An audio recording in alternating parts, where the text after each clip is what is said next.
Power begins from within. If you're aware of who you are, if you're aware of what you're good at, what you're not good at, if you're able to see how emotions kind of govern your life, if you can learn what your weaknesses are and how to control them, you can't ever get complete control, but awareness is almost enough. Slowly through this process of knowing who you are and understanding other people and how they operate so you don't make stupid mistakes in life, you can increase that little tiny margin more and more and more, and you will be a person of power. Law number 1 in the 48 Laws of Power is called never outshine the master. And almost every single person in the world has violated that law, myself included.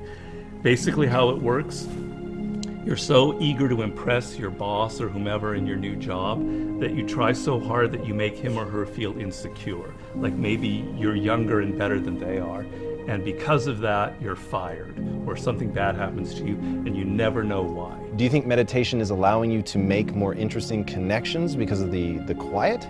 Yes, I mean, I'm not going to go too deeply into this. It's a theory of creativity that's not my own, but that I use a lot in Mastery. And basically the idea is that ideas are generated in the unconscious. They're not generated consciously. Your conscious mind is very limited what you can hold in your memory. Right. But unconsciously, in your subconscious, when you're asleep, when you're dreaming, the mind is filled with thousands upon thousands of ideas and things that are there, that are lingering there. And connections are being made all of the time. And occasionally those connections float up to your conscious mind, and you have a brilliant idea about how to do something. 1 out of 10 people are like great manipulators. And there just takes one person and they can ruin your life. We were born with this natural talent. Every single person is born with this talent for getting inside the minds of other people. It's something that you're not even aware of. How do they need to conceive of that? To what end are they using that skill to make their own dreams come true? First thing is, you're not aware of this power that you have. You're walking around in life, I'm not critical because I'm the same, sort of sleepwalking. You're inside hearing your own thoughts day in, day out, like a continually, circling loop in your head. And you're not aware of the fact that if you stop that and you look at other people, a world opens up to you. So what's the first component of that world? Nonverbal communication. 95% of what really matters in communication between people is not through words. Words are used to deceive you, to disguise what people are really thinking. What are just a step or two that they can take down that path starting today? The first thing to understand is the most important, and that it is a skill. If you want to play the piano, you can't just sit down and suddenly play. You've got to practice it. You've got to practice it every day. And if you practice an hour a day, you're going to get better at it. Why are children able to learn and an adult can't? The reason is children don't think that they're superior. They don't think that they already understand the world. They're this small. They're weak. They're defenseless. They have to learn or they're going to die. They have to learn how to speak the language. They have to learn what's going on with their parents, or they're literally going to die. Do you have tricks that you use for ensuring that genius does not become a young man's game, that your books truly get better and better over time? Basically, every time I begin a book, I'm deathly afraid of failing. I feel like, it's not going to sell as well as the last book. I'm losing it. I got to go back to square one. Each project, each thing that you do in life, you have to kind of create that feeling in the gut like, I don't know if I'm going to be able to pull it off. I don't know if I can go 12 rounds with Floyd Mayweather this time. I don't know it. The secret really to success in life, I have to say, is retaining, I talk about this in Mastery, is retaining your childlike qualities. If you're completely a child, that's not going to work. Negative capability is rule number 1 for being a creative person. And if you don't follow anything else in Mastery, that would be enough. The ability to keep 2 ideas that contradict each other in your mind without feeling uncomfortable, without having to come to a conclusion. You can think about something without rushing to judgment and conclusion. You can be in the moment. You can say, well, it could be this, it could be that, it could be that. And you don't have to decide whether it's A, B, or C. You're open to adopting 3 or 4 different viewpoints. If you love music, don't quit your job and play guitar. Like, you're gonna have a hard Right. time feeding your family. But you have advice for them. What is that advice? Yeah, but people say, live your passion. So these are cliches, and nobody changes their life based on a cliche. You've got to do hard work, and to do hard work, you have to have a roadmap. Somebody has to show you step to get there. Working for yourself, starting your own company, doing what you love should be everybody's goal. The process begins by first knowing what you really love. And believe me, I do a lot of consulting. A lot of people have no self-awareness. They don't even really know what it is that they were meant to do in life. They loved music when they were a kid, but then they got into law or whatever because of their parents, and then they don't know who they are anymore. Well, do I really like music? You got to go through that process first of figuring out what it is that really connects to you in a deep, visceral way, what you loved when you were a kid, what still excites you.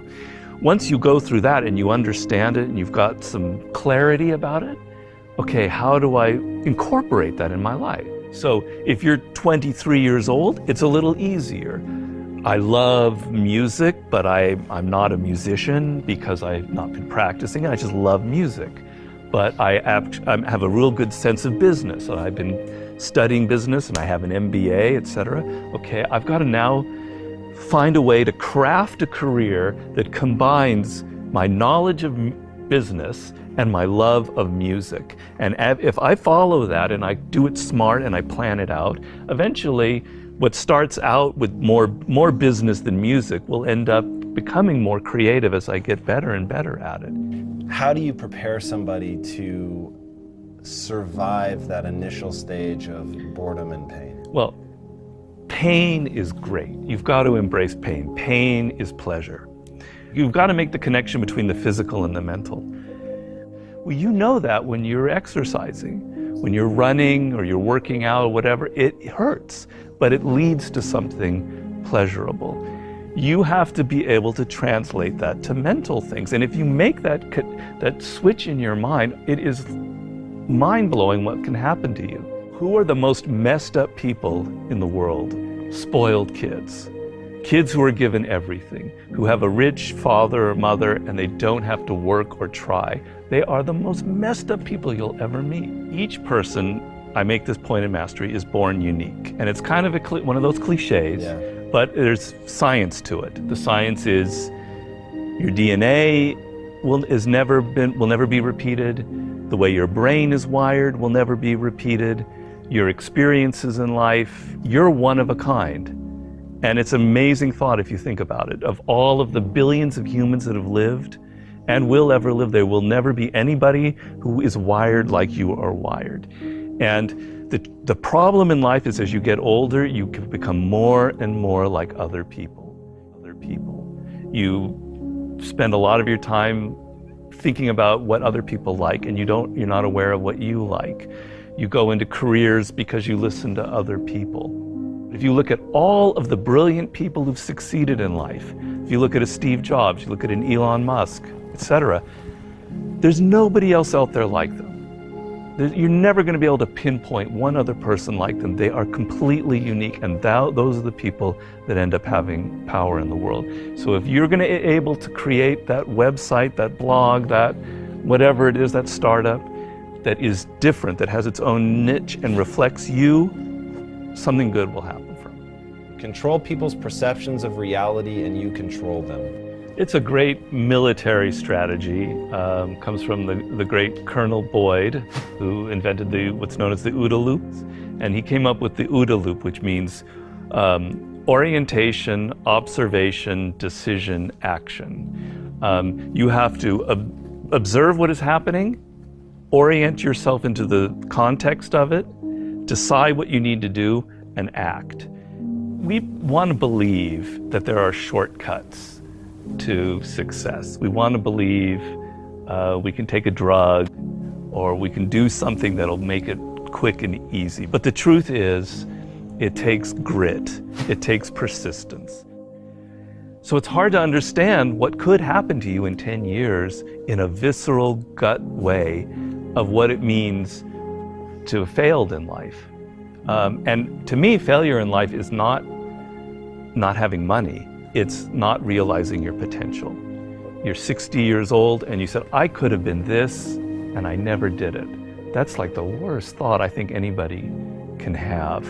And you don't think about it in the moment because your life is okay, but you've got to wake up and understand that there's an urgency here. And that if you're not practicing something now, if you're not aware, if you don't have a path towards something better, you're rotting on the vine, and that day of reckoning will come at some point, and it will be painful. You're not going to feel it suddenly, it'll be slow, but it'll come and it won't be good. Just being aware that you now have a plan is enough to lift you out of that depression. Okay, I'm working at Burger King, but I know I'm going to get to this community college and get a degree here after I save enough money. Having a goal is like, will change you completely from being depressed or not taking care of yourself to being energized and moving in the right direction.